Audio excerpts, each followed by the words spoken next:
পাশ হবে অর্থ বিল, বাতিল হচ্ছে কালো টাকা সাদা করার সুযোগ, বাড়ছে করমুক্ত আয়সীমা, ব্যাংক অ্যাকাউন্ট খুলতে লাগবে না টিআইএন। ব্যাংকের নগদ টাকার ঘাটতি পূরণে নতুন প্রস্তাব, সাময়িকভাবে 500 ও 1000 টাকার নোট বাতিল চান সরকার দলীয় সংসদ সদস্য। জ্বালানির দাম বাড়ায় বিপাকে তৈরি পোশাক খাত, কমছে প্রতিযোগিতা সক্ষমতা, গ্যাস সংকট নিরসনে কাজ চলছে জানালেন শিল্পমন্ত্রী। সরকারি কেনাকাটায় দুর্নীতি কমাতে নতুন প্রকল্পের উদ্বোধন, নিরীক্ষা প্রতিবেদন জমা দেওয়ার সময় 6 বছর থেকে নেমে আসবে 9 মাসে।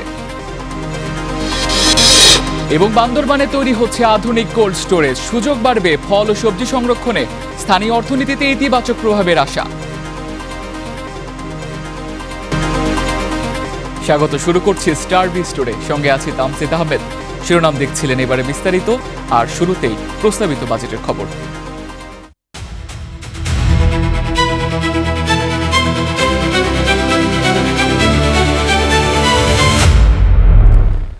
নতুন অর্থ বছরের প্রস্তাবিত বাজেট পাশের জন্য আগামীকাল সংসদে উত্থাপন হচ্ছে অর্থ বিল, যেখানে বাড়ানো হচ্ছে করমুক্ত আয়সীমা ও বাতিল করা হচ্ছে কালো টাকা সাদা করার সুযোগ। রাজস্ব বোর্ড সূত্রে এই খবর জানা গেছে। প্রস্তাবিত বাজেটে অর্থ বিলের মাধ্যমে কালো টাকা সাদা করার সুযোগ রাখায় সমালোচনার ঝড় উঠে চারদিকে। এতে কোনো ধরনের প্রশ্ন ছাড়াই জমি বা ফ্ল্যাটে বিনিয়োগের সুযোগ দেওয়া হয়েছিল। অবশেষে সে সিদ্ধান্ত থেকে সরে আসছে সরকার, বাতিল হতে যাচ্ছে এই সুযোগ। এছাড়াও 2026-27 অর্থ বছরের জন্য ইউনিট সরকারের রেখে যাওয়া করমুক্ত আয়সীমা 3,75,000 টাকা রাখা হয়েছিল, সেটিও বাড়িয়ে 4 লাখ টাকা করা হচ্ছে। এছাড়াও ব্যাংক অ্যাকাউন্ট খোলার ক্ষেত্রে টিআইএন বাধ্যতামূলক করার বিধান থেকেও সরে আসছেন অর্থমন্ত্রী।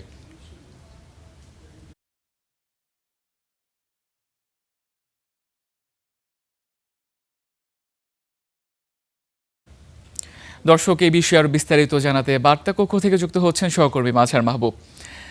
মাঝহার, প্রথমে আমরা যেটা জানতে পেরেছিলাম যে ফ্ল্যাট বা জমি কেনা বেচার সময়ে টাকার উৎস সম্পর্কে জানতে চাওয়া হবে না, সেই সিদ্ধান্ত থেকে আবার কেন সরে আসলো সরকার? কেন কালো টাকা সাদা করার সুযোগ বাতিল করা হচ্ছে? বিস্তারিত জানাবেন। তামজিদ, বাজেট প্রস্তাবে কিন্তু অর্থমন্ত্রী এটি আলোচনায় তোলেননি বা তিনি উত্থাপন করেননি যে আসলে কালো টাকা সাদা করা বা অপ্রদর্শিত অর্থ ফ্ল্যাট বা জমি কেনায় বিনিয়োগের যে সুযোগ রাখা হবে সেটি বাজেট প্রস্তাবে না তোলা হলেও অর্থ বিলে সেটি আনা হয়েছিল এবং নতুন করে সংশোধনী একটা আইন কিন্তু সংযোজন করা হয়েছিল যে যদি কোনো ব্যক্তি দলিল মূল্যের অতিরিক্ত যে প্রকৃত মূল্য যেটি জমিতে তিনি বিনিয়োগ করবেন জমি বা ফ্ল্যাট কেনার ক্ষেত্রে, সেটি আসলে যে যদি দেখানো হয় বা রিটার্নে উল্লেখ করা হয় যে তিনি আসলে প্রকৃত মূল্য কত দিয়ে জমি কিনছেন বা ফ্ল্যাট কিনছেন, সেক্ষেত্রে নতুন সংযোজন করা হয়েছিল যে কোনো কর্তৃপক্ষই সেটি নিয়ে প্রশ্ন তুলবে না। আগে যেটি ছিল যে কোনো কর্তৃপক্ষই প্রশ্ন নিয়ে তুলবে না, সেটি 2021 সালে সংযোজন করা হয়েছিল। তবে এবার কিছুটা এর মাঝখানে যে ফারাক রেখে যে দুদক কিংবা অন্য কোনো তদন্তকারী সংস্থা সেটি নিয়ে প্রশ্ন করতে পারবে কিনা, এটি কিন্তু আসলে অর্থ বিলে স্পষ্ট করা হয়েছিল না। তবে এনবিআর চেয়ারম্যানের পক্ষ থেকে কিন্তু বারবার বলা হয়েছিল যে কালো টাকা সাদা করার সুযোগ কোনোভাবেই এখানে রাখা হয় নাই। তবে তখন বাজেট প্রস্তাব পরবর্তী এই বিগত কয়েকদিনে চারদিকে খুব বেশি সমালোচনা হওয়ার কারণে এনবিআর বিষয়টি নজরে আনে এবং এটি নিয়ে আসলে বেশ সমালোচনা হচ্ছিল। অবশেষে আমরা জানতে পেরেছি যে এই সিদ্ধান্ত থেকে কিন্তু সরে আসছে সরকার, অর্থাৎ ফ্ল্যাট বা জমির কিনতে গেলে যেই দলিল মূল্যের অতিরিক্ত মূল্য, যেই অর্থ বিনা প্রশ্নে যে জমি কেনার বা প্রদর্শন করার যে সুযোগ দেওয়া হচ্ছিল সেটা হয়তো আর দেওয়া হবে না, বা পুরনো যে নিয়ম ছিল যে অতিরিক্ত 10% যেটি দিলে তাকে আসলে সুযোগ দেওয়া হবে সেটি বহাল থাকছে। তবে প্রশ্ন করার যে জায়গাটা সেটা কিন্তু থেকেই যাচ্ছে। অপরদিকে ব্যাংক অ্যাকাউন্ট খোলার ক্ষেত্রে যে টিআইএন নাম্বার নেওয়া বাধ্যতামূলক করার কথা বলা হয়েছিল, কারণ সরকারের পক্ষ থেকে এনবিআরের পক্ষ থেকে কিন্তু বরাবরের মতোই যে রিটার্ন দাখিল বাড়ানোর জন্য বা আয়করের জাল বিস্তৃত করার জন্য যেই প্রাথমিকভাবে বাছাই করা হয়েছিল যে ব্যাংক অ্যাকাউন্ট খোলার ক্ষেত্রে টিন বাধ্যতামূলক করা হবে, সেখানেও বেশ সমালোচনা তৈরি হয় এবং নতুন যারা ব্যাংক অ্যাকাউন্ট খুলেন যে পরবর্তীতে আর তারা হয়তো কোনো কাজ করেন না, সেক্ষেত্রে তাদের জন্য এটা বড় ধরনের চাপ সৃষ্টি হবে। কিংবা রেমিটেন্সের ক্ষেত্রেও আসলে অনেকেই প্রান্তিক পর্যায়ে যারা রেমিটেন্সের জন্য রেমিটেন্স আনার জন্য ব্যাংক অ্যাকাউন্ট খুললেন তাদের ক্ষেত্রেও বড় ধরনের চাপ সৃষ্টি হবে এমনটাই কিন্তু নানা মহল থেকে বলা হয়েছে এবং এরপরে সেই সিদ্ধান্ত থেকেও সরকার আসলে সরে আসছে এমনটাই কিন্তু জানা গেছে। অপরদিকে করমুক্ত আয়সীমা যেটা 3,75,000 টাকা নির্ধারণ করে রাখা হয়েছিল ইউনূস সরকারের বাজেটের সময়, সেখানে 4 লাখ করা অর্থাৎ 2026-27 অর্থ বছরেই 4 লাখ করার সিদ্ধান্তও কিন্তু নেওয়া হচ্ছে। তবে যারা করবর্ষের ইতিমধ্যে বছরের কিছু সময়ে যারা অর্থ আয়করের আওতায় তারা চলে এসেছেন বা যারা রিটার্ন দিয়ে দিয়েছেন তাদের ক্ষেত্রে আসলে পরবর্তীতে কি করা হবে এখনো পর্যন্ত সেটি কিন্তু অর্থ বিল আসলেই বোঝা যাবে যে সেটা আবার তাদেরকে ফেরত দেওয়া হবে কিনা, এটি নিয়েও কিন্তু জটিলতা তৈরি হবে। তবে 2026-27 অর্থ বছরে অর্থাৎ যারা এখনো পর্যন্ত এই অর্থ বছরের রিটার্ন দেবেন তাদের ক্ষেত্রে কিন্তু 4 লাখ করার সিদ্ধান্ত নেওয়া হয়েছে, এটা আমরা জানতে পেরেছি। তামজিদ, কাল অর্থ বিল উত্থাপন করার পর আমরা আরও বিস্তারিত জানতে পারবো। আপনাকে অসংখ্য ধন্যবাদ মাঝার। ব্যাংকে নগদ টাকার সংকট কমাতে সংসদে অদ্ভুত এক প্রস্তাব দিলেন বিএনপি দলীয় সংসদ সদস্য মাহবুব উদ্দিন রোকন। বাজেট আলোচনায় অংশ নিয়ে তিনি বলেন, সাময়িকভাবে 500 ও 1000 টাকার নোট বাতিল করা যেতে পারে। একই সময় তিনি বলেন, দেশে এত ব্যাংকের প্রয়োজন নেই। মানুষের হাতে থাকা কালো টাকা বের করে আনতে 2016 সালে ভারতের মোদী সরকার 500 ও 1000 রুপির নোট বাতিল করেছিল। এই সিদ্ধান্ত বাস্তবায়ন করতে গিয়ে ব্যাপক চ্যালেঞ্জের মুখে পড়ে প্রশাসন। জনভোগান্তি এমন পর্যায়ে যায় যে ক্ষমতার মসনদই নড়ে ওঠে। এবারে বাংলাদেশেও এমন এক প্রস্তাব করে বসলেন সরকার দলীয় সংসদ সদস্য মাহবুব উদ্দিন খোকন। সাধারণ মানুষের হাতে থাকা নগদ টাকা ব্যাংকে রাখতে রোববার জাতীয় সংসদে তিনি 500 ও 1000 টাকার নোট বাতিলের প্রস্তাব করেন। আমরা 500 টাকা 1000 টাকার নোটা আমরা ব্যান করে দিই না। 2 মাসের মধ্যে টাকা জমা দিতে বলি, লিগাল করতে পারবে। যদি ট্যাক্স ফাইলের টাকা না থাকে 25% টাকা দিয়ে লিগাল করবে। দেখা যাচ্ছে আমার বাজার ঘাটটি ফিল আপ হয়ে যাবে, 2 লক্ষ 2.5 লাখ প্রায় ব্যাংকের টাকা লিগাল হয়ে যাবে টাকাটা। এ সময় তিনি দেশের অর্থনীতির আকার অনুযায়ী এত বেশি ব্যাংক ও আর্থিক প্রতিষ্ঠানের প্রয়োজন নেই বলেও কড়া সমালোচনা করেন। টাকা নাই, ব্যাংক উঠে হয়ে গেছে। এত ব্যাংক দরকার কি বাংলাদেশে? এত ব্যাংক দরকার নাই বাংলাদেশে। এমপি হলেই তার একটা ব্যাংক লাগবে, এমপি হলেই নেতা হলেই তার লিজিং কোম্পানি লাগবে। ট্যাক্স বন্ধ করতে হবে, ব্যাংক কমে ফেলতে হবে। ব্যাংক দরকার নেই, ব্যাংক জনগণের টাকা দিয়ে ব্যাংকে ঘাটতি পূরণ করতে হয়, ব্যাংক কমায় ফেলতে হবে। রোববার আলোচনায় সংসদ সদস্যরা বাজেটের বিভিন্ন দিক তুলে ধরে এর বাস্তবায়নের উপর জোর দেন। মঙ্গলবার পাশ হচ্ছে 2026-27 অর্থ বছরের জন্য প্রস্তাবিত বাজেট। ঈশিতা ব্রহ্ম, স্টার নিউজ, ঢাকা। মধ্যপ্রাচ্যে যুদ্ধের কারণে দ্রব্যমূল্য সহনীয় রাখতে প্রায় $350 কোটি অতিরিক্ত খরচ করতে হয়েছে বলে জানিয়েছেন অর্থ উপদেষ্টা রাশেদ আল মাহমুদ তিতুমির। তিনি বলেন, নীতির ধারাবাহিকতা রক্ষায় প্রস্তাবিত বাজেটে বাংলাদেশের ইতিহাসে সর্বপ্রথম 5 বছরের কর কাঠামো নির্দেশ করা হয়েছে। পাশাপাশি সামাজিক নিরাপত্তা খাত একটি গভীর সংকটে আছে উল্লেখ করে তিনি বলেন, আগামীতে সর্বজনীন সামাজিক সুরক্ষা বলয় তৈরি করা হবে।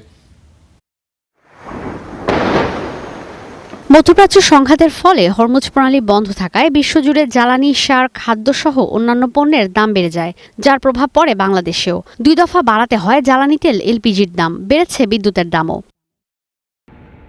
এরপরও জীবনযাপন ব্যয় সহনীয় রাখতে সরকারকে অতিরিক্ত অর্থ খরচ করতে হয়েছে বলে জানালেন অর্থ উপদেষ্টা। রোববার বাজেট নিয়ে ঢাকা বিশ্ববিদ্যালয়ে আয়োজিত এক অনুষ্ঠানে একথা বলেন তিনি। বাজেটে অনেকগুলো কর ব্যবস্থা যেমন পরিবর্তন করা হয়েছে, প্রণোদন আরো পরিবর্তন করা হয়েছে। কারণ আমরা চাই যে যুব সমাজ অর্থাৎ আপনাদের জন্য বাসযোগ্য পৃথিবী। অনুষ্ঠানে প্রধান অতিথির বক্তব্যে উপদেষ্টা আরও বলেন, বাজেট হলো সবচেয়ে বড় রাজনৈতিক বিষয়। নতুন অর্থবছরের প্রস্তাবিত বাজেটে জনগণের আশা আকাঙ্ক্ষা প্রতিফলিত হয়েছে বলে দাবি তার। সর্বজনের অর্থনীতির জন্যই এই বাজেটটি প্রণীত হয়েছে, যার কারণে সকল শ্রেণীর, সকল পেশার, সকল খাতের, সকল বয়সের মানুষের প্রতিচ্ছবি এই বাজেটে প্রতিফলিত হয়েছে। বর্তমানে জ্বালানি সংকট একটি বড় সমস্যা উল্লেখ করে অর্থ উপদেষ্টা বলেন, এই সংকট কাটাতে 5 দফার কর্মপরিকল্পনা নিয়েছে বর্তমান সরকার। আমরা সেই জন্য 20% নবায়নযোগ্য জ্বালানির দিকে যাচ্ছি। ঈশিতা ব্রহ্ম, স্টার নিউজ, ঢাকা। প্রস্তাবিত বাজেটের খবর দেখছিলেন। এবার অন্যান্য প্রসঙ্গ। সরকারি কেনাকাটায় দুর্নীতি কমিয়ে আনতে বিশ্বব্যাংকের অর্থায়নে $25 কোটি প্রকল্প বাস্তবায়ন শুরু হয়েছে, যেখানে ক্রয়ের নিরীক্ষা প্রতিবেদন জমা দেওয়ার সময় 6 বছর থেকে কমে নেমে আসবে 9 মাসে। এতে স্বচ্ছতা বেড়ে রাজস্ব আহরণও বৃদ্ধি পাবে বলে আশা করছেন রাজস্ব বোর্ড চেয়ারম্যান। আজ রাজধানীর একটি হোটেলে আনুষ্ঠানিকভাবে প্রকল্পটির উদ্বোধন করা হয়। বাংলাদেশে প্রকল্প বাস্তবায়নে উচ্চ ব্যয়ের অন্যতম বড় কারণ কেনাকাটায় ব্যাপক অনিয়মের অভিযোগ। ক্রয় সংক্রান্ত নিরীক্ষার সময় বেশি লাগায় অনিয়মের সুযোগ আরও বেড়ে যায়। এই সময় কমিয়ে আনা সহ সরকারি ক্রয় ব্যবস্থাপনা ডিজিটাল করতে বিশ্বব্যাংকের অর্থায়নে শুরু হলো নতুন প্রকল্প, যাতে ব্যয় হবে $25 কোটি। রোববার সোনারগাঁ হোটেলে আনুষ্ঠানিকভাবে প্রকল্পটির উদ্বোধন করা হয়। এতে অংশ নিয়ে পরিকল্পনা প্রতিমন্ত্রী জানান, সরকারি ক্রয় ব্যবস্থাপনায় বড় পরিবর্তন আসছে, যার অংশ হিসেবে নিরীক্ষা প্রতিবেদন জমা দেওয়ার সময় কমিয়ে আনা হবে। পাবলিক এক্সপেন্ডিচার অ্যাকাউন্টেবিলিটি এই সরকারের একটা কমিটমেন্ট, কেননা এটা এর মধ্যে যে একটা লাগামহীন লুটপাট, চুরি এবং পাচার চলেছে, তার বিরুদ্ধেই কিন্তু দাঁড়িয়ে এই সরকার তার যাত্রা করেছে। ফলে সেখানে এটা প্রতিষ্ঠা করা, একটা অ্যাকাউন্টেবিলিটি প্রতিষ্ঠা করা, সেই অডিটর জেনারেলের জায়গাতে সেটা খুব জরুরি। সরকারি ক্রয় ব্যবস্থাপনায় স্বচ্ছতাকে স্বপ্নের প্রকল্প হিসেবে মন্তব্য করেছেন রাজস্ব বোর্ড চেয়ারম্যান। এর ফলে রাজস্ব আহরণের পরিমাণ বাড়বে বলে আশাবাদী তিনি। Lower income countries like us, their average tax GDP ratio is 12% plus, and ours is less than 7%. So we must get out of this, vicious cycle that although our revenue collection is increasing, but this is not enough. আধুনিক প্রযুক্তি, স্বচ্ছতা এবং উন্নত আর্থিক ব্যবস্থাপনার মাধ্যমে এই প্রকল্প সরকারি প্রতিষ্ঠানের প্রতি মানুষের আস্থা বাড়াবে এবং জবাবদিহিতা আরও শক্তিশালী করবে বলে প্রত্যাশা বিশেষজ্ঞদের। And they are the foundation for better services, more jobs, greater trust between citizen and the state, and accountability. Mahabul Islam, star News, Dhaka. সংকটের পাশাপাশি বেড়েছে গ্যাস বিদ্যুতের মূল্য। এর ধাক্কা লাগতে শুরু করেছে দেশের প্রধান রপ্তানি পণ্য তৈরি পোশাকে। ব্যবসায়ীরা বলছেন, উৎপাদন ব্যয় বেড়ে যাওয়ায় বিশ্ববাজারে প্রতিযোগী দেশের তুলনায় পিছিয়ে পড়ছেন তারা। বাড়তি খরচ সামাল দিতে না পেরে অনেক কারখানার উৎপাদন নেমে এসেছে অর্ধেকে। বন্ধ হয়ে গেছে বাণিজ্যিক রাজধানী চট্টগ্রামের বহু মাঝারি কারখানা। আরও জানাচ্ছেন সৈয়দ তামিম মাহমুদ। কালুরঘাট বিসিক শিল্প এলাকার মোস্তফা গার্মেন্টস ইন্ডাস্ট্রিজ, যেখানে যুক্তরাষ্ট্রের ক্রেতাদের জন্য তৈরি হচ্ছে জ্যাকেট। প্রতিষ্ঠানটির পরিচালক বলছেন, সম্প্রতি বিদ্যুৎ ও জ্বালানির দাম বাড়ানোর আগে একটি জ্যাকেটে উৎপাদন খরচ ছিল $5 থেকে $5.5। মূল্যবৃদ্ধির পরে বেড়ে হয়েছে $5.70 থেকে 80 সেন্ট। একইভাবে টি শার্ট ও ডেনিম পণ্য বানাতেও খরচ বেড়েছে অন্তত 10%। ফলে ক্রয়াদেশ হারানোর শঙ্কায় রপ্তানিকারকরা। গ্যাস লাগে কেন স্পেশালি গার্মেন্টসে? শুধু আয়রনিং এর জন্য, স্টিম বা আমাদের বয়লার চালানোর জন্য। যেটা আমাদের বিকল্প হচ্ছে আমাদের ইলেকট্রিক বয়লার ইউজ করতে হচ্ছে 3 গুণ বেশি আমাদের খরচ দিয়ে। প্রতিটা গার্মেন্টস অ্যাটলিস্ট আয়রন করার জন্য তারা গ্যাসের কানেকশনটা পাবে ইমিডিয়েট অ্যাপ্লিকেশন করার সাথে সাথে। এটা অবশ্যই এটা আমাদের কস্টিংয়ে অনেক হেল্প করবে এবং আমাদের গার্মেন্টসের যে কম্পিটিটিভনেস সেটা অনেক বাড়িয়ে দেবে। খাত সংশ্লিষ্টদের দাবি, বিশ্বের বিভিন্ন দেশে খরচ বাড়লেও প্রতিযোগী ভিয়েতনাম, ভারত, চীন সহ অন্যান্য দেশগুলো নানা খাতে ভর্তুকি দিয়ে তাদের পোশাক খাতকে স্থিতিশীল রেখেছে। কিন্তু বাংলাদেশের চিত্র ঠিক উল্টো।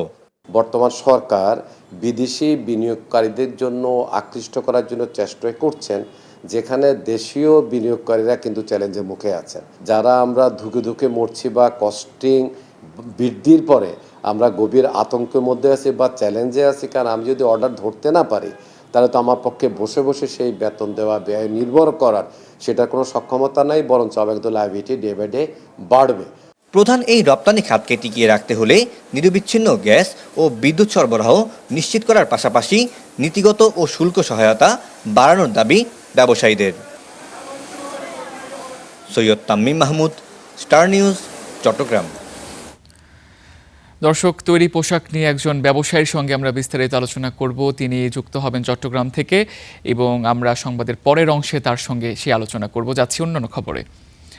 গ্যাস সংকট কাটাতে সরকার কাজ চালিয়ে যাচ্ছে বলে জানিয়েছেন শিল্প ও বাণিজ্য মন্ত্রী খন্দকার আব্দুল মুক্তাদির।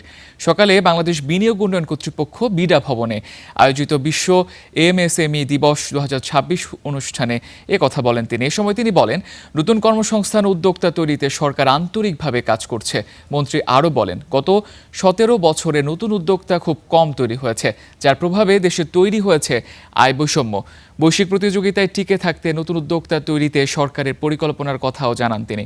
বলেন, উদ্যোক্তাদের সংকট কাটাতে ডিজিটাল প্রযুক্তির ব্যবহার, দক্ষতা উন্নয়ন এবং নীতিগত সহায়তা নিশ্চিতে সরকার বিভিন্ন প্রকল্প হাতে নিয়েছে।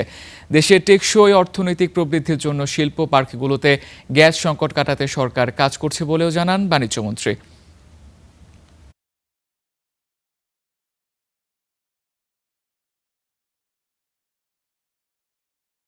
গত 12, 15, 16, 17 বছরে নতুন উদ্যোক্তা তৈরি হয়েছে খুব কম। বেশিরভাগই যারা ইতিমধ্যে শিল্প কলকারখানা স্থাপন করেছিলেন তারাই বড় হয়েছে। আগামী দিনে আমাদের লক্ষ্য হবে কম জ্বালানি ইন্টেন্সিভ শিল্পের দিকে বেশি বেশি যাওয়া, আর যেগুলি ইতিমধ্যে স্থাপিত মিল ফ্যাক্টরি সেগুলির প্রোডাক্টিভ ক্যাপাসিটি পুরোপুরি ইউটিলাইজ করার জন্য, দ্রুত এই গ্যাস সংকটের সমাধান করার জন্য আমরা আন্তরিকভাবে কাজ করছি। বাংলাদেশিদের জন্য ট্যুরিস্ট ভিসা চালুর ঘোষণা দিয়েছে ভারত। প্রাথমিকভাবে 5টি ভিসা অ্যাপ্লিকেশন সেন্টারের মাধ্যমে জমা দেওয়া যাবে আবেদন। এজন্য ঢাকার বাইরে দীর্ঘদিন বন্ধ থাকা ভিসা অ্যাপ্লিকেশন সেন্টারগুলো পুনরায় কার্যক্রম শুরু করেছে। তবে ভিসার আবেদন প্রক্রিয়ায় কিছুটা পরিবর্তন আনা হয়েছে। সকাল থেকে রাজশাহী, খুলনা ও চট্টগ্রামের ভিসা অ্যাপ্লিকেশন সেন্টারের কার্যক্রম শুরু হয়। তবে শুরুর দিন হিসেবে কেন্দ্রগুলোতে আবেদনকারীদের তেমন ভিড় চোখে পড়েনি। সংশ্লিষ্টরা বলছেন, আজ অনলাইনে আবেদন জমা দেওয়ার পর আগামীকাল থেকে তাদের সাক্ষাৎকার শুরু হবে। এতে সোমবার থেকে অ্যাপ্লিকেশন কেন্দ্রগুলোতে আবেদনকারীদের ভিড় বাড়বে। তবে এখনও বন্ধ রয়েছে বগুড়া ও বরিশালের ভারতীয় ভিসা সেন্টার। এর আগে 2024 সালের 5 আগস্টের রাজনৈতিক পট পরিবর্তনের পর থেকে বাংলাদেশিদের জন্য ভারতীয় ট্যুরিস্ট ভিসা কার্যক্রম কার্যত বন্ধ ছিল।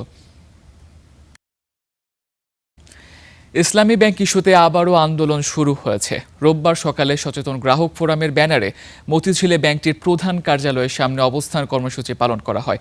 এ সময় আন্দোলনরতরা অভিযোগ করেন, নতুন পরিচালনা পর্ষদ গঠনে সময়ক্ষেপণ করছে বাংলাদেশ ব্যাংক। ইসলামী ব্যাংকে স্থিতিশীলতা ফিরিয়ে আনতে প্রধানমন্ত্রীর হস্তক্ষেপ দাবি করেন তারা। সাবেক ডেপুটি গভর্নর খুরশিদ আলমকে ইসলামী ব্যাংকের চেয়ারম্যান ঘোষণার পর অস্থিরতা শুরু হয়। পরে চেয়ারম্যান সহ পুরো পর্ষদ বাতিল করলেও থামেনি আন্দোলন। রোববারও মতিঝিলে ইসলামী ব্যাংকের প্রধান কার্যালয়ের সামনে অবস্থান নেয় সচেতন গ্রাহক ফোরাম।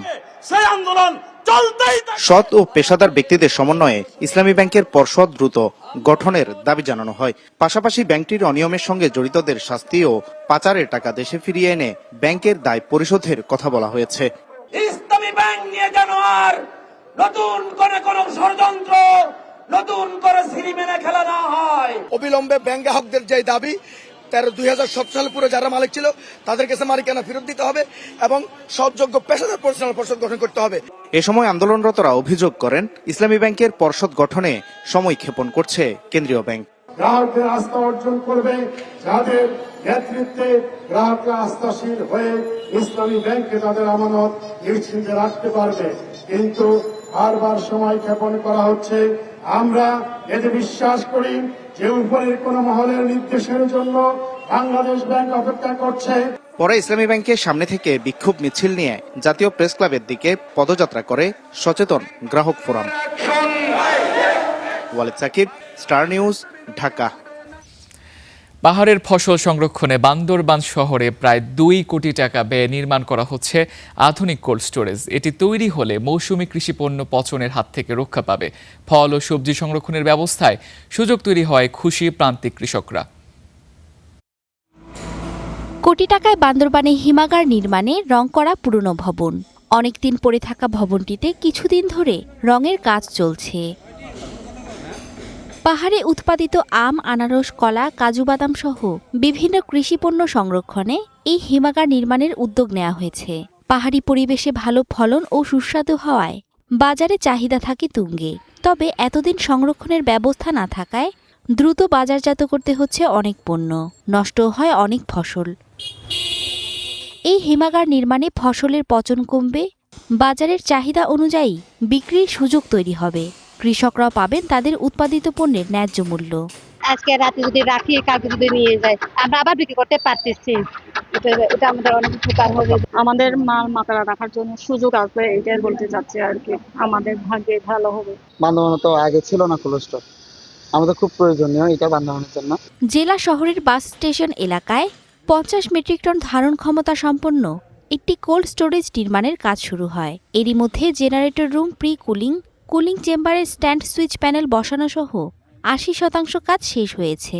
এই সংরক্ষণাগার দ্রুত চালু হলে উৎপাদনের আগ্রহ বাড়বে বলে আশা করছেন ব্যবসায়ীরা। আমাদের এখানে উৎপাদন হলে হয় মানুষ ঠিক মতো খেতে পারবে, নষ্ট হবে না, নষ্ট হওয়া থেকে বাঁচবে, কৃষক উপযুক্ত দাম পাবে। এটা যদি দ্রুত চালু হয় এই কৃষকের জন্য আর বান্দরবানবাসীর জন্য খুব উপকৃত হবে, কৃষকের লাই সাধারণ লাই বেশি ভালো হবে। হিমাগার নির্মাণে জেলার কৃষকদের ভাগ্যে আশার আলো দেখছেন সংশ্লিষ্টরা। সিজন শেষে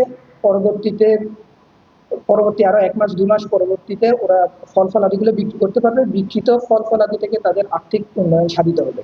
1,85,00,000 টাকা ব্যয়ের প্রকল্পটি বাস্তবায়নের কাজ করছে ঠিকাদারি প্রতিষ্ঠান Messrs Glen Valley. Desk report, Star News. হাওড় অঞ্চলে 1 মাসের মাছ ধরার নিষেধাজ্ঞা শেষ হচ্ছে আজ। তবে প্রশাসনের প্রস্তুতির ঘাটতি ও সরকারি সহায়তা না মেলায় নিষেধাজ্ঞা মানেননি জেলেরা। স্থানীয় মৎস্য কর্মকর্তারা বলছেন, প্রথমবারের মতো এই উদ্যোগ সফল করতে হলে জেলেদের সহায়তা নিশ্চিত করা প্রয়োজন ছিল। দেশের আমিষের বড় একটি উৎস মাছ, আর সেই মাছের যোগান আসে হাওড় অঞ্চলের খালবিল ও নদীনালা থেকে।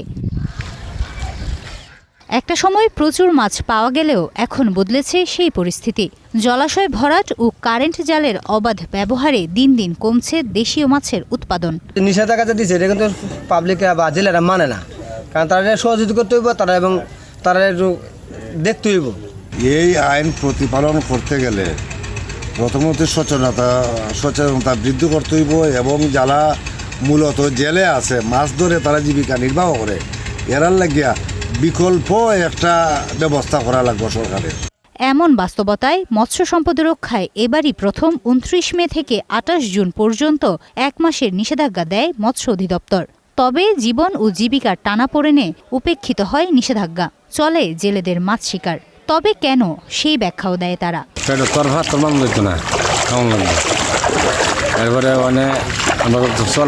নাই, আমরা কি করে খাইতাম, মাছ নিষেধ দিলে আমরা কেন বাঁচাম। কাজ লাগবো, যদি মাছ ধরতে পারি না, আমরা বাচ্চা কাচ্চা ভালো মহিলা খান। মাছ ধরা বন্ধ হলে তো কাজ একটা দিতে হবে সরকার। নিষেধাজ্ঞা চলাকালীন সময়ে জেলেদের সরকারিভাবে সহায়তার দাবিও জানান অনেকেই। সরকারকে শুধু এইভাবে একটা নির্দেশ দিলে চলে না, প্রয়োজনীয় ব্যবস্থা নিতে হবে, জেলেদেরকে সাহায্য করতে হবে, তাদেরকে প্রণোদনা দিতে হবে, তাহলেই হয়তো মাছের সম্পদ রক্ষা করা হবে। জনসচেতনতার পাশাপাশি জেলেদের জন্য উপযুক্ত প্রণোদনা প্রয়োজন বলেও মত দেন এই মৎস্য কর্মকর্তা। মাছ ধরার নিষেধাজ্ঞাটাকে আরো সুন্দরভাবে বাস্তবায়ন করতে গেলে আমাদের আসলে সবাইকে এই বিষয়ে এগিয়ে আসতে হবে। জেলেদের বিকল্প কর্মসংস্থান যদি করা যায়, তাদেরকে মাছ ধরা পেশা ব্যতীত অন্য কোনো আয় রোজগারের অন্য কোনো পথে যদি তাদেরকে দক্ষতা অর্জন করানো যায়। সুনামগঞ্জ জেলায় 90,000 নিবন্ধিত সহ প্রত্যক্ষ পরোক্ষভাবে মাছ ধরার সাথে সম্পৃক্ত রয়েছেন 1,20,000 জেলে। Desk report, Star news. জ্বালানির দাম বাড়ার প্রভাব পড়ছে দেশের প্রধান রপ্তানি পণ্য তৈরি পোশাক খাতে। বিদায় নিতে যাওয়া অর্থ বছরের 11 মাসে এই খাতে রপ্তানি আয় কমেছে প্রায় 3.5%। তৈরি পোশাকের বর্তমান সংকট উত্তরণ নিয়ে চট্টগ্রাম থেকে যুক্ত হচ্ছেন বিজিএমই এর পরিচালক মোহাম্মদ সাইফুল্লাহ মনসুর। তার সঙ্গে আছেন সহকর্মী সৈয়দ তাম্মিম মাহমুদ। সরাসরি যাচ্ছি সেখানে।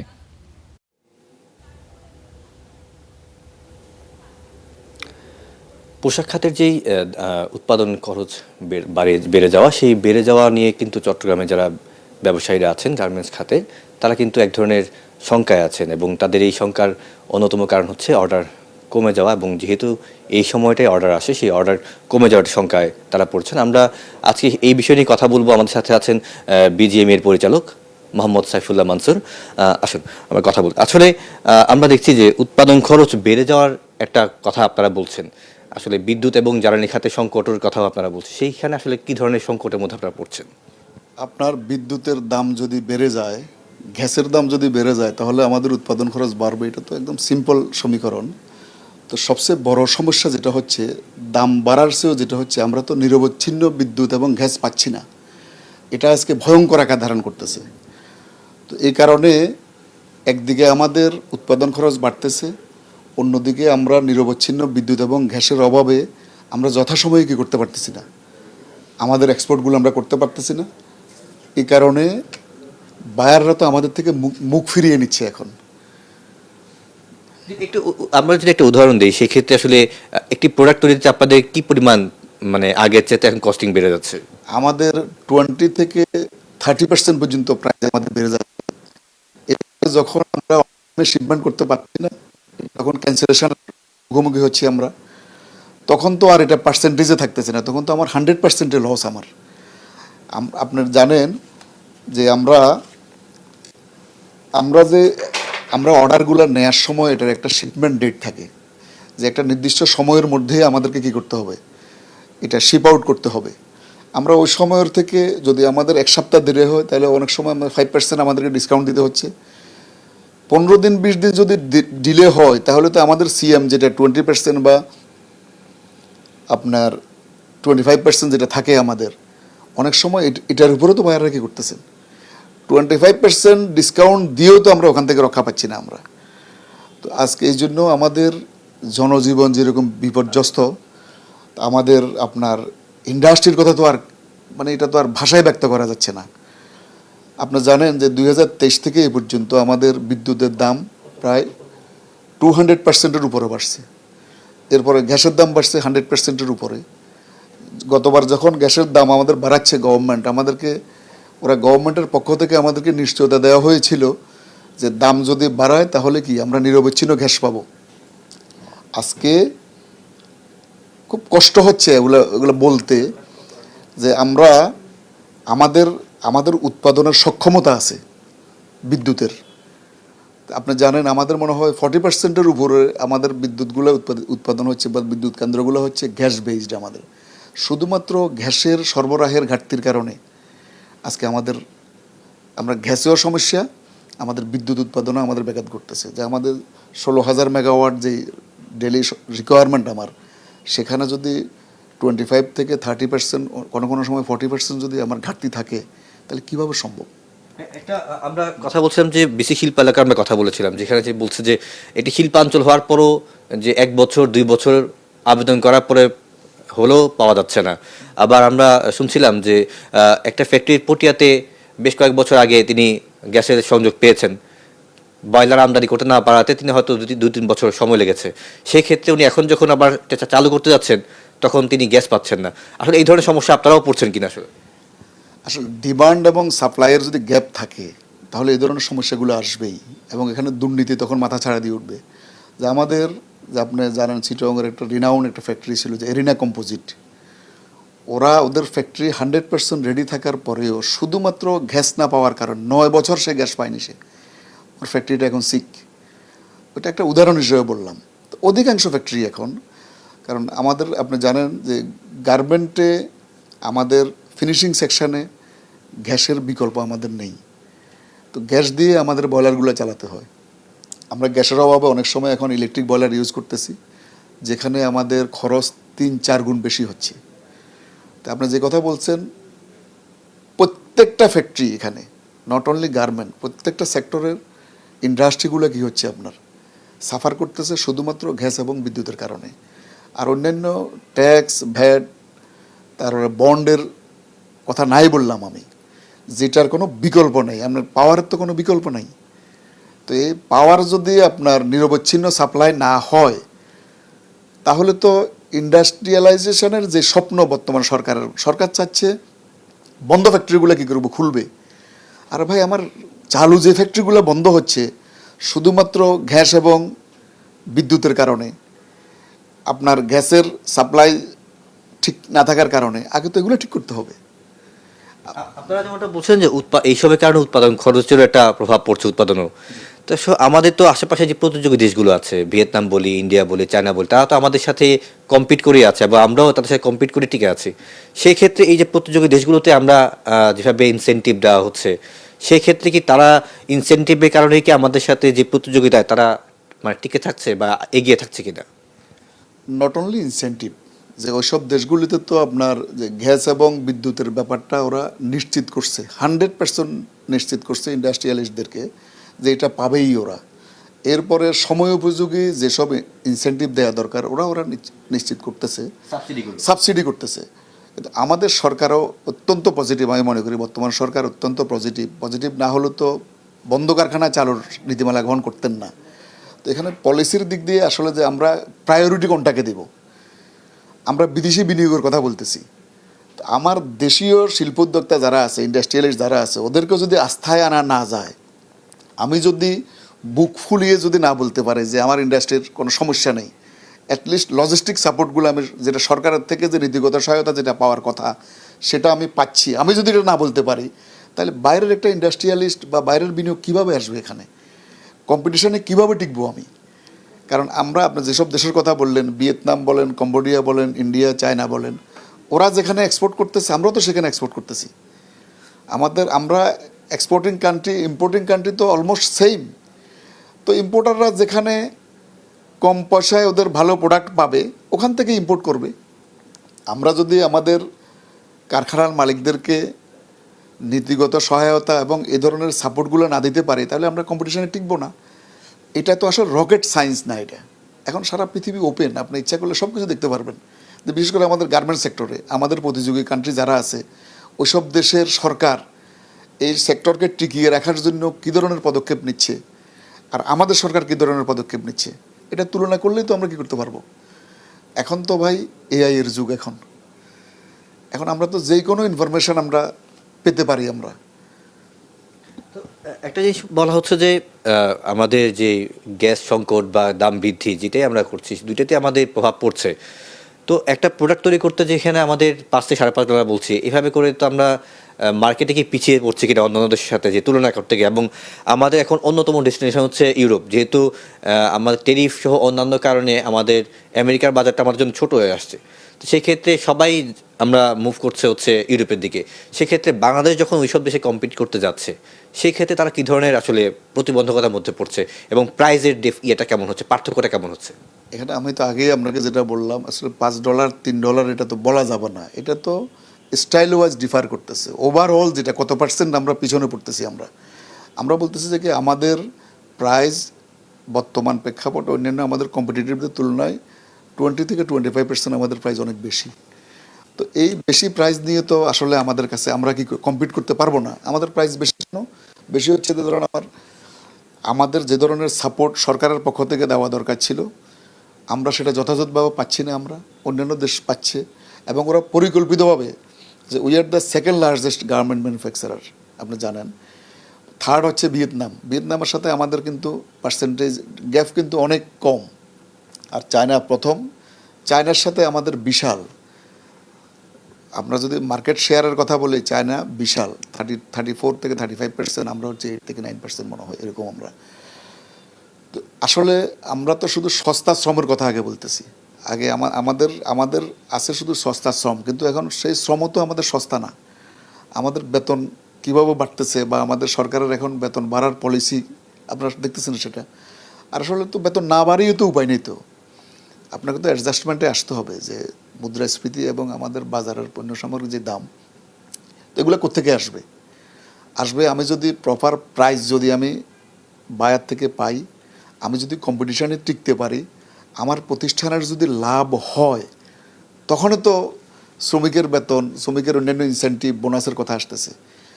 তা আপনি জানেন যে এইসব কম্পিটিশানে টিকতে না পেরে আমাদের চিটাগংয়ে তো প্রায় 1-2 বছরের মধ্যে 20-30টা ফ্যাক্টরি বন্ধ হয়ে গেছে। আমাদের সারা বাংলাদেশে 300-400 ফ্যাক্টরি বন্ধ হয়েছে।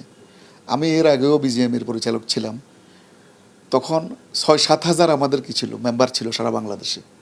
এখন সেটা 3032 নেমে আসছে। এটা তো দুঃখজনক ব্যাপার হচ্ছে যে বন্ধ হয়ে যাচ্ছে কিন্তু ছোট ছোট ফ্যাক্টরিগুলো, এসএমই ফ্যাক্টরিগুলো বন্ধ হয়ে যেতেছে সরকারের এসএমই বান্ধব নীতিমালার অভাবে। তথাকথিত কিছু কমপ্লায়েন্সের কথা বিবেচনা করে আমাদের ফ্যাক্টরি ছোটো ছোটো ফ্যাক্টরিগুলো বন্ধ করে দেওয়া হচ্ছে, বা ওরা কমপ্লায়েন্সমেন্ট ফুলফিল করতে পারতেছেন না, নিজেরাই বন্ধ করে দিচ্ছে।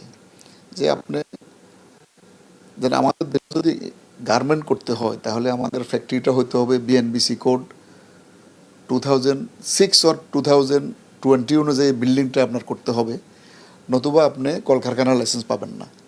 কিন্তু 90% আমার এসএমই ফ্যাক্টরি যেসব ফ্যাক্টরি 200 মেশিন বা 150 মেশিন, ওদের কারো ফ্যাক্টরি বিল্ডিংটা তো গার্মেন্টের জন্য তৈরি করা হয়নি, এটা ছিল প্রাইভেট বিল্ডিং বা কমার্শিয়াল বিল্ডিং ছিল। এটাকে আমরা বা এসএমই ফ্যাক্টরির মালিকরা ওখানে গার্মেন্ট করছে, তো ওর ফ্যাক্টরি তো বিএনবিসি কোড অনুযায়ী নয় ওর স্ট্রাকচার, তাহলে সে এখন কলকারখানার লাইসেন্স পাচ্ছে না। এরপরে ফায়ারের কথা বললে, আপনি যদি ফ্যাক্টরি যদি পরিচালনা করতে হয় বাংলাদেশে, তাহলে আপনাকে ফায়ার প্ল্যান লাগবে। ফায়ার প্ল্যানের মধ্যে আইন অনুযায়ী ওখানে ফায়ার হাইড্রেন আপনাকে কী করতে হবে, স্থাপন করতে হবে, যেটা সম্পূর্ণ অযৌক্তিক। ছোট ফ্যাক্টরি, এই ফ্যাক্টরি তো ফায়ার হাইড্রেনের কোনো সুযোগই তো নেই এখানে। আগে ছিল কি, আমাদের এক্সিট প্ল্যান ছিল, আমাদের ফায়ার যদি হয় তাহলে এটা কিভাবে কন্ট্রোলে আনবো, এটা ফায়ার ব্রিগেডের সাথে আমাদের একটা এমওইউ ছিল, ওই অনুযায়ী আমরা ফায়ার ডিল করতাম, ওইভাবেই চলতো। এখানে আমি আরেকটা বিষয় যদি ছোট করে জানতে চাই, যে আপনার কাস্টমসের বন্ড সংক্রান্ত একটা ঝামেলায় পড়েন নতুন স্টাইলে আসতে গেলে, সেইটা যদি আমার ছোট কথা একটু বলতেন আমাদেরকে। এখন কিন্তু ঝামেলা কিন্তু অনেক কমে আসতেছে, যেটা যে আমাদের ইয়ারলি অডিট নিয়ে আমাদের কিছু সমস্যা ছিল, আলহামদুলিল্লাহ এখন কিন্তু এগুলো অনেক কমে আসছে। তারপরেও কিছু কিছু তো হচ্ছে, যে যেখানে আমরা এইচএস কোড নিয়ে আমাদের একটা বিশাল প্রবলেম ছিল, যে এইচএস কোডের সামান্য পরিবর্তনের কারণেও এখানে বিশাল ধরনের জরিমানা আমাদের ইম্পোর্টারদেরকে বা গার্মেন্টের মালিকদেরকে গুনতে হতো। কিন্তু এখন সরকার এইসব ব্যাপারে অনেক কেয়ারফুল। আর বন্ডের যেটা ইয়ারলি অডিট, প্রত্যেক বছরের অডিটের যে আপনার নিয়ম নীতি ছিল, সেটা এখন কমতেছে, সেটা আমরা 3 বছরের চিন্তা করতেছি। আর আমাদের যে মেজর একটা প্রবলেম সেটা হচ্ছে যে আমাদের কিছু কিছু শিপিং লাইন ব্যাংক ডকুমেন্ট ছাড়া বিদেশে কী করে ফেলছে, আমাদের অনেক মেকারের পণ্য বিদেশে ডেলিভারি করে ফেলছে বায়ারের সাথে যোগসাজ করে, কিন্তু ওরা ওই টাকা পায়নি। কিন্তু আমাদের যে বর্তমান আইন, সেই আইনের কারণে আমরা আসলে ওদের বিরুদ্ধেও কোনো কিছু করতে পারতেছি না। যেমনটা শুনছিলেন আসলে, যে চট্টগ্রামের যে গার্মেন্টস ব্যবসায়ী আছেন, তারা আশঙ্কা প্রকাশ করছেন যে এই দাম বৃদ্ধির প্রভাব যেটি আছে সেটি যদি এভাবেই থাকে এবং সরকারের নীতিগত সিদ্ধান্ত যদি পরিবর্তন আসে, তবে চট্টগ্রামের যেই গার্মেন্টস খাত আছে সেই খাত কিন্তু একটি শঙ্কার মধ্যে পড়বে, এবং সামনে যে ক্রয় আদেশ পাওয়ার যে একটি আশা আছে সেটি তো একটি বাধা তৈরি হবে এবং নতুন চ্যালেঞ্জ তৈরি হবে। এই ছিল চট্টগ্রাম থেকে আমার কাছে। চলে যাচ্ছি তামজিদের কাছে। তামজিদ। ধন্যবাদ তামিম। নির্মাণ সামগ্রীর মূল্য বৃদ্ধি ও উপযুক্ত মজুরির অভাবে প্রতিনিয়ত চলছে লড়াই, নেই কোনো সরকারের পৃষ্ঠপোষকতা, আর সেই কারণে দুর্বিষহ এক জীবন পার করছেন সুনামগঞ্জের নৌকা নির্মাণ শ্রমিকরা, যদিও তাদের জীবনমান উন্নয়নে সহায়তার আশ্বাস দিয়েছে জেলা প্রশাসন। একটি গ্রামের সকাল শুরু হয় হাতুড়ির ঠক ঠক শব্দে, বাতাসে ভেসে আসে কাঠের গন্ধ। সুনামগঞ্জ সদর উপজেলার মাইজবাড়ি গ্রামে এ যেন প্রতিদিনের চেনা দৃশ্য। পূর্বপুরুষদের দেখানো পথ ধরে প্রায় 250 বছর ধরে এখানকার মানুষ তৈরি করে আসছেন নৌকা, কিন্তু নির্মাণ ব্যয় বাড়লেও বাড়েনি তাদের মজুরি ও শ্রম ঘামের দাম। নৌকার ব্যবসাটা প্রায় মনে হয় আমরা বাপ দাদার আমল থেকে শুরু হয়েছে। আমরা এই নৌকার ব্যবসার মাঝে আমরা আসলে বেনিফিট হয় না। সিজনে 2 মাস আমরা ব্যবসা করি, আর বাকি মাস আমরা বয়া থাকি, এটা আমরা ভাই পুষে না। শুধু সুনামগঞ্জে নয়, সিলেট, হবিগঞ্জ, মৌলভীবাজার, নেত্রকোনা ও কিশোরগঞ্জ সহ দেশের বিভিন্ন জেলাতে বিক্রি হয় এসব নৌকা। নৌকার দাম তো আগে তো কম ছিল, এখন বর্তমানে বাড়তি। এখন একটা নৌকার দাম 25,000, 26,000, 27,000, 28,000, 30,000 পর্যন্ত আছে। অন্য অন্য জায়গায় নৌকা নিলে তার দেওয়া লাগে, সেই তার দিতে গিয়ে আরো সময় যায় এবং এই কাজ নষ্ট হয়। আর এখানে গুণ মানগত অনেকই ভালো, অন্য অন্য দিক থেকে সব দিকে এখানে মোটামুটি আলহামদুলিল্লাহ ভালো পাওয়া যায়। ক্ষুদ্র এই কুটির শিল্পকে টিকিয়ে রাখতে প্রয়োজনীয় উদ্যোগ নেবার কথা জানান সংশ্লিষ্টরা। আমাদের যে উদ্যোক্তা উন্নয়ন প্রশিক্ষণ রয়েছে 5 দিনব্যাপী শিল্প উদ্যোক্তা উন্নয়ন প্রশিক্ষণ, সেই প্রশিক্ষণের মাধ্যমে এই এলাকার যারা নৌকার সাথে জড়িত যারা উদ্যোক্তা আছেন তাদেরকে উন্নত প্রশিক্ষণ প্রদান করার ব্যবস্থা রয়েছে। এছাড়া তারা যদি বিসিকে আসেন এবং তারা শর্ত সাপেক্ষে বিসিকের যে শর্তগুলো রয়েছে সেই শর্তগুলো যদি তারা পালন করেন তাহলে সেই অনুযায়ী শর্ত সাপেক্ষে তাদেরকে ক্ষুদ্র ঋণ প্রদান করার সুযোগ রয়েছে। এদিকে প্রশাসনের পক্ষ থেকে দেওয়া হয়েছে সহযোগিতার আশ্বাস। আমাদের এখানেও যদি কিছু অল্প কিছু পাহাড়ি এলাকায় আমাদের যে নৃগোষ্ঠী যারা আছেন, সো তাদের যে লাইফস্টাইল, তাদের প্রতিদিনের যে মোড অফ লাইফ বা লাইফস্টাইলটা সেটাই যেন সংরক্ষিত থাকে, সেখানে পর্যটকরা যেন সেখানে সেটিকে ডিস্টার্ব না করে। তো সেই জন্য আমরা লোকাল প্রশাসনকে আমরা নির্দেশনা দিব। হাওড়ের লাখো মানুষের জীবন আর জীবিকার সঙ্গী এই নৌকা ও নৌকার নির্মাতাদের জীবনমান উন্নয়নে উপযুক্ত সরকারি পৃষ্ঠপোষকতা প্রয়োজন বলেও মত দেন সংশ্লিষ্টরা। Desk report, Star news. অবশেষে প্রত্যাহার হচ্ছে খুচরা ব্যবসায়ীদের সরবরাহের উপর 1000 টাকায় 2 টাকা অগ্রিম কর আরোপের প্রস্তাব। এর মধ্যে যার চূড়ান্ত প্রস্তাব অর্থ মন্ত্রণালয়ে পাঠিয়েছে জাতীয় রাজস্ব বোর্ড এনবিআর। দেশে কর জাল সম্প্রসারণের অংশ হিসেবে 2026-27 অর্থ বছরের বাজেটে প্রথমবারের মতো খুচরা ব্যবসায়ীদের করের আওতায় আনার প্রস্তাব করা হয়। এ লক্ষ্যে তাদের কাছে পণ্য সরবরাহের উপর 0.20% অগ্রিম কর আরোপের প্রস্তাব দেন অর্থমন্ত্রী। তবে ব্যবসায়ী নেতাদের আপত্তি উদ্বেগের পরিপ্রেক্ষিতে এই কর প্রত্যাহারের উদ্যোগ নেওয়া হলো। ব্যবসায়ী নেতারা সতর্ক করে বলেছেন, এ কর বহাল থাকলে সরবরাহ ব্যবস্থার বিভিন্ন ধাপ পেরিয়ে এর প্রভাব শেষ পর্যন্ত ভোক্তাদের উপর পড়তে পারে। তাদের মতে অতিরিক্ত করের চাপ সামাল দিতে খুচরা বিক্রেতারা পণ্যের মূল্যের সঙ্গে করের অর্থ যোগ করবেন। ফলে নিত্য প্রয়োজনীয় পণ্য, ওষুধ সহ বিভিন্ন পণ্যের দাম বেড়ে যাওয়ার আশঙ্কা রয়েছে। পাশাপাশি ছোট ব্যবসায়ীদের উপরও অতিরিক্ত আর্থিক চাপ সৃষ্টি হতে পারে।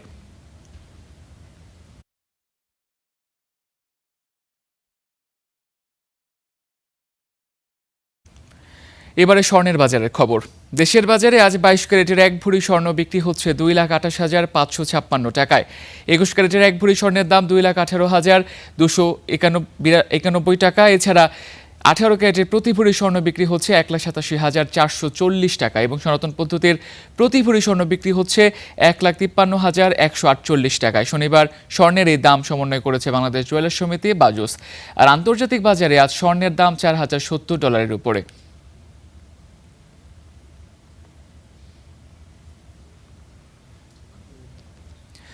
মধ্যপ্রাচ্যের ভূ রাজনৈতিক উত্তেজনা কমে আসায় বিশ্ববাজারে অপরিশোধিত তেলের দাম প্রায় 4% কমে ব্যারেল প্রতি বিক্রি হচ্ছে $71।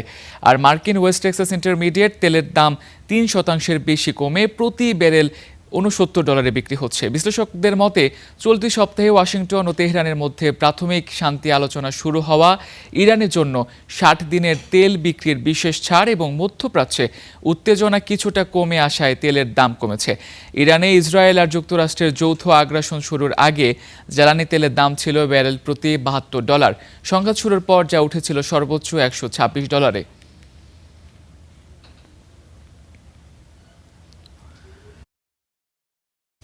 হরমুজ প্রণালী থেকে এখন পর্যন্ত প্রায় 2,500 নাবিককে নিরাপদ স্থানে নেওয়া হয়েছে। আটকে থাকা 115টি জাহাজ থেকে এসব নাবিকদের উদ্ধার করা হয়েছে বলে জানিয়েছে জাতিসংঘ। শুক্রবার এক সংবাদ সম্মেলনে আইএমও মহাসচিব আর্সেনিও ডমিঙ্গেজ বলেন, অভিযান শুরুর প্রথম 3.5 দিনের হিসাব এটি। তবে ওমান উপসাগরে একটি জাহাজে হামলার ঘটনার পর বৃহস্পতিবার সাময়িকভাবে অভিযান স্থগিত করেছে সংস্থাটি। নিরাপত্তা পরিস্থিতি পুনর্মূল্যায়নের প্রয়োজন রয়েছে বলে জানিয়েছে তারা। বাণিজ্যিক জাহাজগুলো হামলার ঝুঁকি মুক্ত থাকবে এমন পর্যাপ্ত নিশ্চয়তা পেলে ফের উদ্ধার অভিযান শুরু হবে বলে জানান আইএমও মহাসচিব। নিরাপদে জাহাজ চলাচলের জন্য মঙ্গলবার 2টি রুটের সুপারিশ করেছিল সংস্থাটি। এর মধ্যে উত্তর দিকের রুটে নিরাপত্তা দেখভাল করছে ইরান আর দক্ষিণ দিকের রুটে সহায়তা করছে যুক্তরাষ্ট্র।